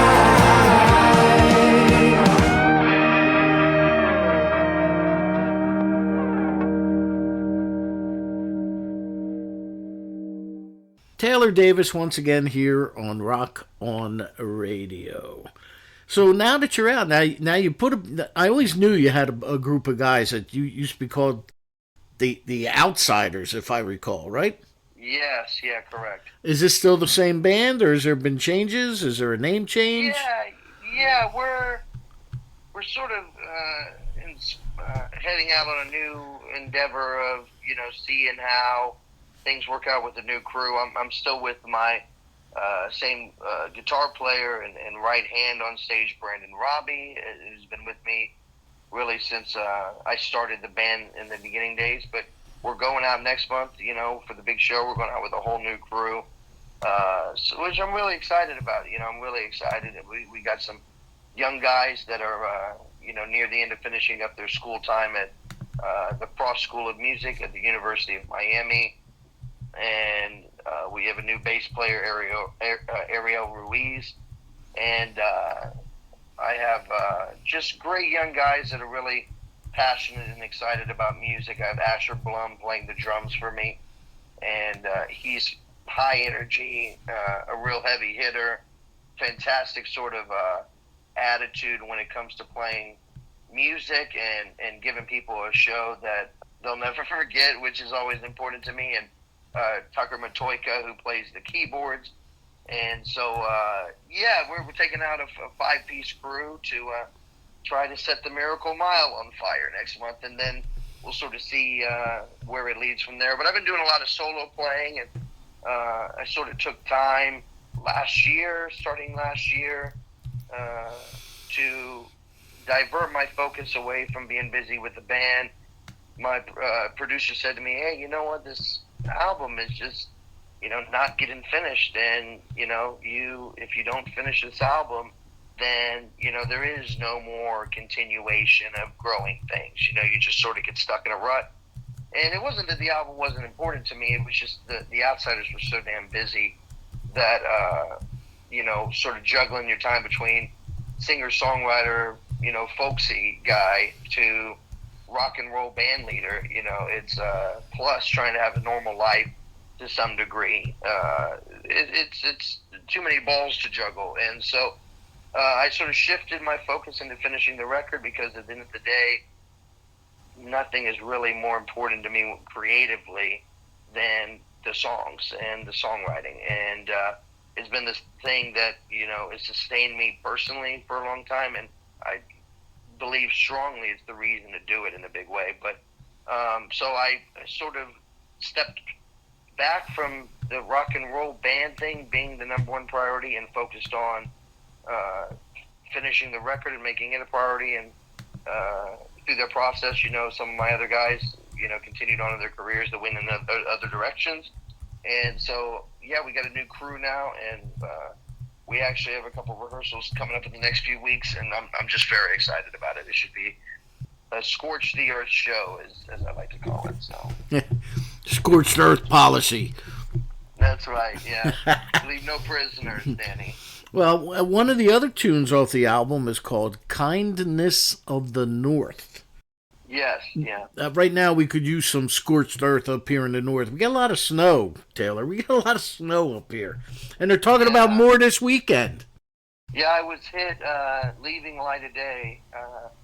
My wife and I were heading back for a flight out of Newark, and we hit the snow as it was coming in a snowstorm, and got out of there right before things got pretty crazy with the snow. So, but I have been in Asbury Park and usually it's when I'm leaving, heading to Philly, usually for a gig, and when the snow really comes down. And the last big snow that Light of Day had was 2020, right before the pandemic, and that was an intense Saturday of snowing. And so, yeah, I mean, I grew up in Indiana, so snow, and I think even now, over the last month, Indiana has been hit harder than anywhere in the country with snow. So I'm no stranger, you know, I'm associated a lot in New Jersey with Florida, but everything about who I am is about where I'm from in Indiana, and really not much about Florida at all. So snow, you know, doesn't have a bother to me really, and but it's also easy to say that when I get to run away from it every time that it comes around. So. Yeah. I was just down in Florida last week. I was down at on Anna Maria Island on the Gulf side. Oh, nice. And nice. Yeah, I had some friends that rented a house for a month, so I went down for a week, played some golf, drank a lot of alcohol, Taylor. I have to tell you, my liver is like screaming at me still. But we had a blast, and I reached out. A couple old friends lived down in the area. I met them for dinner, so I had a blast. Well, this song that we're going to play right now for our listeners is called Kindness of the North. You want to talk about that in a little way, or should we just let it rip? Go ahead. Yeah, that song has really grown to be one of my favorites on the album. When I initially wrote it, I just sort of looked at it as, I knew it was a really good song, but I saw it as sort of like an album song, less of a single, and more sort of in that 6 or 7 spot on the album that, you know, you'd have to be, if you were somebody who listens to my singles only, you may never get to it, but it would be for people that, you know, dive into albums top to bottom. That's what I was thinking about. And then now, as you know, a little bit of time I've had to, the more time you have away from the time that you put it out, and you go a little bit without listening to the record, and then you connect with it, you know, the more time that goes on, the more you get to judge the things honestly, instead of being too close to them. And that has become one of my favorites. If I'm playing the album anytime in the last month, that's really the one I've been going to a lot. And I'm proud of it for a lot of reasons. One is my good brother Ben Modes, who's an amazing musician out of Nebraska. We've always wanted to do some recording together and haven't ever been able to really have the right song. And I reached out to him and I said, you know, this feels like something that, you know, would be one of your songs or something like that, and I want you to sing on it. And he sang on it so nicely, and compared to regular mixes of songs, you know, they would probably have turned the background vocals down a little bit more than I did, but I wanted to hear Ben, and I wanted other people to hear Ben as well. So the background vocals are probably 20% up further than my mixing and mastering engineer would have preferred, but I said, no, leave him. Like, I wanted to hear his voice. He is one of the most, probably the best undiscovered voice of anybody that I know, and so I'm very, very proud of how our voices came together on that. But I'm also just proud of the temperament of that song. It has just this, it seems to, that song and Strangers Again, which I know I played on your last broadcast, they have this way of bringing you in, you know, very early on in the song. They sit you down and they bring you into what they're trying to say. And that song was really about, we spent a lot of time, my wife and I, over the last 8 years, doing a lot of traveling between, whether it's in Alabama where my family currently lives, or if it's to New Jersey, or, you know, we've gone to Indiana. We've been really all over the place. The line of that chorus is, it's the kindness of the North that keeps pulling us back and forth from the city dreams to the countryside. It's your love and it's your warmth. It's the thing we miss the most when we're gone. And I tend to find that, and I don't think that this is an original thought, but I tend to find that the dream chasing seems to happen in the big cities, but it's not always where the kindest people exist. You know, the kindest people I've ever met are in the small towns around this country, the ones with a small population, and you know, you walk into a mom and pop grocery store and a stranger smiles and waves at you, or smiles and says hi. And that we've sort of been pulled back and forth in that cycle of things, based off of just, the big cities are where big dreams happen. And when you've had enough of the noise, I tend to go somewhere quiet. And then when I've had enough of the quiet, I go back to the noise. And that's really a summary of what it was about, was the love and the warmth of the people, not only in Alabama, but how kind and loving I've been treated in Asbury Park since the beginning. Those things pull you, back and forth. Otherwise, you'd be stuck in the noise all the time. And that, to me, really was what the entire song was about, was that concept of back and forth between the quiet and the noise.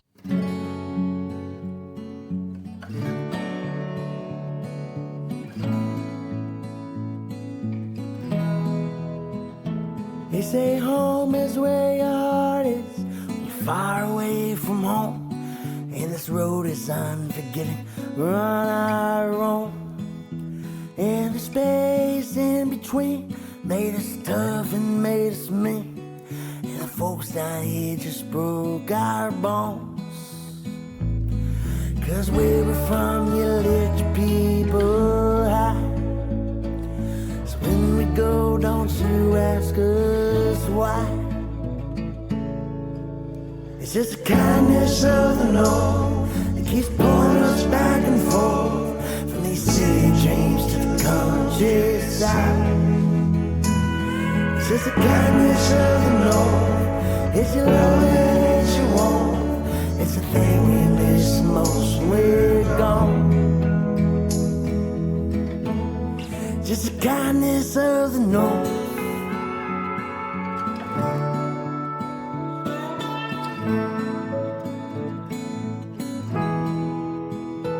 We said someday we'll make the time. The time's been making us decline. The people we said we never become. And the grace of being seen by your eyes forever clean. It's a gaze only given to some. 'Cause where we're from, you look a man in his eyes, see his face with no disguise. It's just the kindness of the North that keeps pulling us back and forth, from these city dreams to the countryside. It's just the kindness of the North. It's your love and it's your warmth. It's the thing we miss most when we're gone. Just the kindness of the North.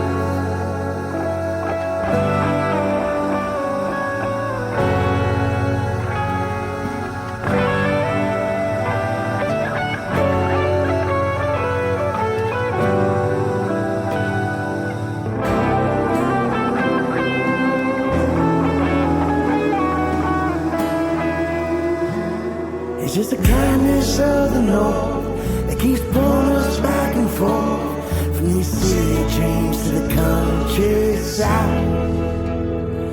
It's just the kindness of the North. It's your love and it's your warmth. It's the thing we miss most when we're gone. Just the kindness of the North that keeps pulling us back and forth, back and forth, from these city dreams to the countryside. It's just the kindness of the North. It's your love and it's your warmth. It's the thing we miss the most when we're gone. Just the kindness of the North. Just the kindness of the North. Just the kindness of the North. There you go. More Taylor Davis here on Rock On Radio. Kindness of the North, off his new album called Don't Be Afraid to Go Outside. And website, social media, how do we find you, Taylor? Apple Music, Spotify. The new record's called Don't Be Scared to Go Outside. It's on Apple Music, it's on Spotify. Anywhere that you're streaming music, you can go and listen to it under Taylor James Davis. And I'm on Facebook at the official Taylor James Davis. I'm on Instagram at Taylor James Davis, TikTok at Taylor James Davis. My link tree these days, which has a catalog of everything I've ever done. It's linktree.com/TaylorJamesDavis.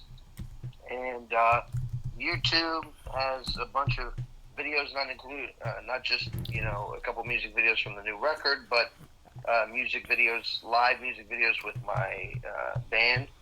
And there's a new EP that came out. I put out a lot of music last year, so if you're just hearing me for the first time, there's other music besides my new record. I did a full-length cover record of Springsteen's Nebraska album that I put out last year, all 10 tracks. And my band and I put out a 5-song EP called After the Fire, which was recorded live in the studio at the University of Miami. And that's under my name as well, Taylor James Davis. So if you just get into me for the first time, I've never had more music on the platforms than I do right now. And nowadays, people don't buy CDs, really. So if you go and stream the music, it absolutely means the world to me. So losing CDs, Rick Wakeman said to me one time, probably about 7-8 years ago, he said, the record company shot themselves in the foot because when CDs came out, that wiped they stopped producing turntables and tape decks, and they kind of forced you to buy one product. And now people are rediscovering vinyl, and turntables are coming back, and cassettes, and now they do away with CDs.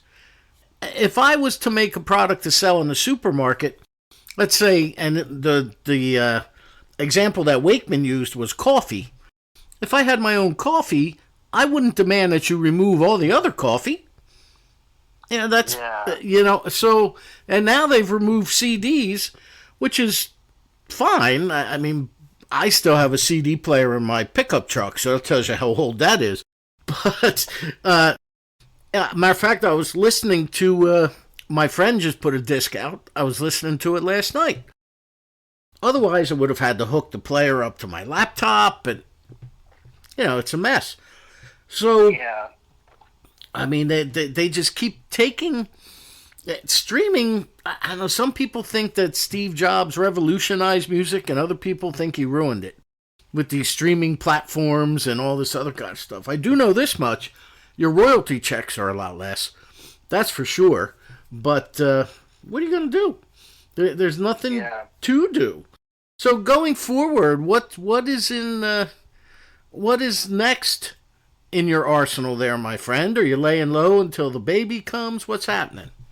Yeah, I'm not, touring far away from home right now, just to be close by in case I need to be for any reason. So I have a few residencies on the west coast of Florida and doing some stuff in northern parts of Florida around Fort Pierce, and been working a lot in Cape Coral on the west coast, and just keeping some residencies to stay sharp. And but I definitely intend on taking the new record.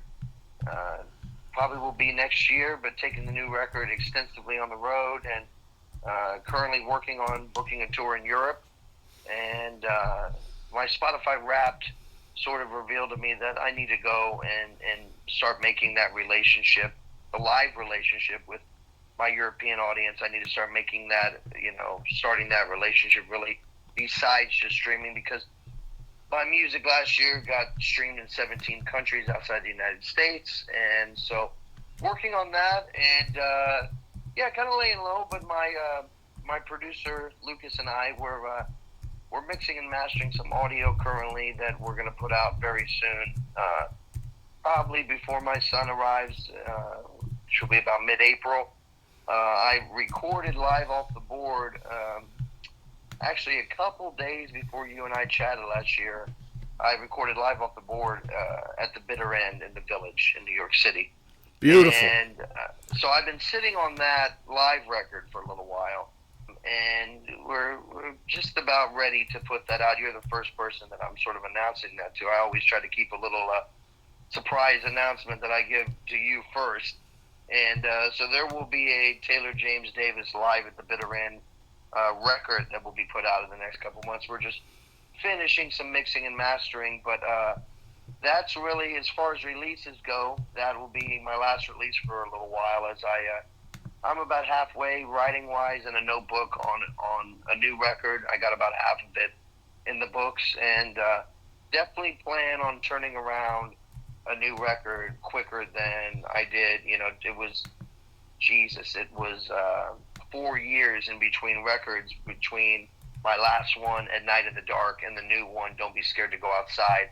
And so don't want to take as much time, you know, and luckily, you know, near the end of the mixing and mastering process of the new record, the ideas just sort of kept flowing, and a title track, a title came out at me that I knew was a title track, and I'm like, oh, the whole album's going to be around this. It's just one of those creative blessings that you're fortunate to get, where you know, oh, well, this is what I'm going to talk about now, and this is, everything's sort of going to be centered around this. So I definitely intend in the next year and a half to 2 years to have another new record. So that's what Lucas and I were already planning it and in pre-production already. So very, very excited about that. Always on to what's next. So. Fantastic. Well, I do several things there. Number one, I love the bitter end. Anytime I've ever seen a show there, it's great. Just the whole vibe on the street is fantastic as you walk in that place. Number two, the sound guy, I don't know who it was. I haven't been there in quite a few years, but the last time I was there, the sound guy did an incredible job at that venue because he was handling solo acts, full bands, gospel choirs. I mean, there was all kinds of everything that I saw there. And that's great. And you know I appreciate you saving the announcement for me, man. That's fantastic. Man, I've always been grateful to you you know, from my early days in Asbury Park touring, you know, coming to the church and doing that first broadcast with you, and all the years since where, you know, you know when I'm in town and you make it a priority to come to the Berkeley, and I sit down with coffee and a long interview. I always look forward to it in my tour plans of coming up there, and I really appreciate, you know, the Rock on Radio community and what that means to the people of New Jersey, and I know the love that they have for your program and just for music in general. And so to be a small part of that over the years has been amazingly fulfilling to me. So I'm very grateful that you've had me on all these times over the years. And how's my friend Bobby Mahoney? Oh man, he's great. He's doing so well. They got a new single out that was one of the top 5 coolest songs in the world with Little Steven's Underground Garage. A song that's called Smoke and Drive, a song that he co-wrote with Matty Carlock. And they're just always taking over the world. That's how I always look at it with them. As Bobby is, and people say, oh, you know, you're biased because you love Bobby. Yeah, love him to death.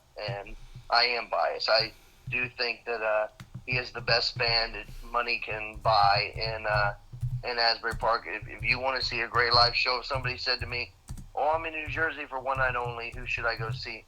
I would tell them to go see Bobby Mahoney and his band. They're just Macintosh's drumming and Saul's guitar playing, and just Bobby's just intense desire to play like it's the last night he's ever going to get to play, and all the extraordinary things they're doing with Wicked Cool Records. I'm just he makes you proud, you know, to be. I've always considered him like a little brother, but in a big way, he's given me big brother advice over the years, and he's just somebody I'm very proud that you know. I feel like musicians in your career and in your lifetime, you meet guys that become like your guys, you know, the people you're supposed to meet in your journey. And I'm just absolutely honored and proud that one of those guys is him. So he's doing great, though. He's doing great. You can catch him burning down a bar somewhere near you. That we can. I have to reach out to him. It's been a while since I talked to him. And I got to drag him back in studio. It's been a couple years since he's been in also. He's the sweetest. He's the sweetest. Right? Websites and everything again, Taylor? How do we find Don't Be Scared to Go Outside and you and everything related to you? Apple Music, Spotify, Pandora, iHeartRadio, anywhere that you can listen and stream music. You can go and download and listen to the record. Don't be scared to go outside. It's everywhere. You know, the streaming world is where everything is at these days. And, yeah, you can go check it out. There's a playlist of it on YouTube if someone doesn't pay for, you know, one of the streaming services. If you search the name of the title, Don't Be Scared to Go Outside, and then my name, Taylor James Davis, it will give you a free playlist of that album, top to bottom. They can go listen to that on the streaming platforms. I also put out a full-length cover record of Bruce Springsteen's Nebraska album last October. And so all 10 songs from the original record, they're out on the streaming platform. My band and I put out a 5-song EP called After the Fire. It's under Taylor James Davis. And so, yeah, if you're just joining me in my music journey right now, it's never been a better time as far as I've never had more music out there in the ether than right now. So a lot of music, and like I said, we're right around the corner, a couple months away from my Live at the Bitter End record, which will should include 10 to 12 songs, 11 originals, and a cover at the end. And so, yeah, it's everywhere. You can find me on any of the platforms: TikTok, Instagram, Facebook, all farmersonly.com. I'm everywhere. Fantastic.